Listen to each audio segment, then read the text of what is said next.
Bablu voice کے دیکھنے اور سننے والے معزز دوستوں کو محبتوں برا سلام۔ پیارے دوستوں، رات کو 2 بجے کچھ گرنے سے عورت کی آنکھ کھلی، دیکھا 4 نقاب پوش ڈاکو پستول تانے موجود تھے۔ شوہر کے ہاتھ پیر باندھ دیے اور بچوں کو ڈرائنگ روم میں بند کر دیا۔ تمام الماریوں کی تلاشی کے بعد اچھی خاصی نقدی اور زیورات بھی ڈاکوؤں کے ہاتھ لگے۔ پھر ایک ڈاکو بولا، امریکہ سے 1.25 لاکھ کا آئی فون کہاں ہے جو تیرے بھائی نے بھیجا تھا؟ اور وہ ہیرو کا ہار جو تیرے شوہر نے تجھے گفٹ کیا تھا وہ بھی جلدی نکالو ورنہ گولی مار دوں گا۔ لیکن آپ کو یہ سب کیسے پتا چلا؟ عورت نے حیرت سے پوچھا۔ ہم سب تمہارے فیس بک فرینڈ ہیں، ایک ڈاکو بولا، اور جو تم نے صبح حلوہ بنایا تھا اگر بچہ ہو تو وہ بھی کھا کر جائیں گے۔ پیارے دوستو، بیگم کل رات سے ہی ناراض تھی۔ شیخ صاحب کا بس نہیں چل رہا تھا کیونکہ آج آزادی کا دن تھا اور بیگم ناراض۔ بڑی کوشش کی مگر بے سود۔ شیخ صاحب کا دل بیٹھا جا رہا تھا۔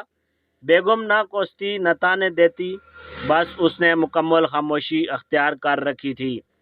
گلی میں باجوں کا شور سنائی دیا تو شیخ صاحب کو شرارت سوجی۔ بازار گئے اور باجا خرید لائے۔ لا کے بچوں سے کہا خوب بجاؤ۔ دراصل شیخ صاحب چاہتے تھے کہ بیگم بچوں پر خوب غصہ کرے، کوسنے دے اور شام تک اس کا سارا غصہ ٹھنڈا ہو جائے۔ بچوں کی ایک عادت شریفہ ہے، کھلونوں سے کھیل کر یا تو اسے توڑ دیتے ہیں یا اس میں مٹی بھر دیتے ہیں یا کوئی مکینکی کر کے کھلونے ہی اپائج کر دیتے ہیں۔ سب کچھ پلان کے مطابق ہوا۔ بچوں نے خوب باجا بجایا اور ماں سے خوب داد وصول کی۔ شام ہونے کو تھی، ادھر باجے کا زور کام پڑا اور ادھر بیگم کا غصہ ٹھنڈا ہو گیا۔ بیگم سوچ رہی تھی کہ زیادہ دیر ناراضگی اچھی نہیں، اس لیے شوہر پر ترس آ گیا۔ شیشے کے آگے بیٹھ گئی اور لگی خود کو سنوارنے۔ شیخ صاحب جو کہ بڑے رومانٹک واقع ہوئے تھے، کن اکھیوں سے بیگم کو دیکھ رہے تھے۔ بیگم فی الحال تھوڑا نخرہ کرنے کے موڈ میں تھی۔ بھائی ابھی آن لائن سوٹ جو سلیکٹ کیا تھا۔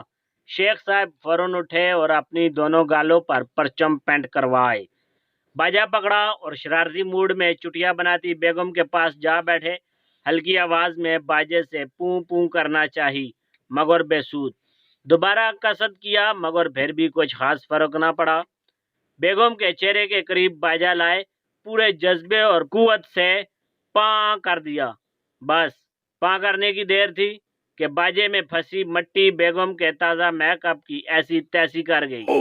عینی شاہدین اور آخری ہمسایہ و مصدقہ اطلاعات کے مطابق شیخ صاحب ہنوز لاپتہ ہیں۔ ان کی بیگم ملی، نغموں کے بجائے یکے بعد دیگرے مسلسل جنگی ترانے اونچی آواز میں سنا رہی ہے۔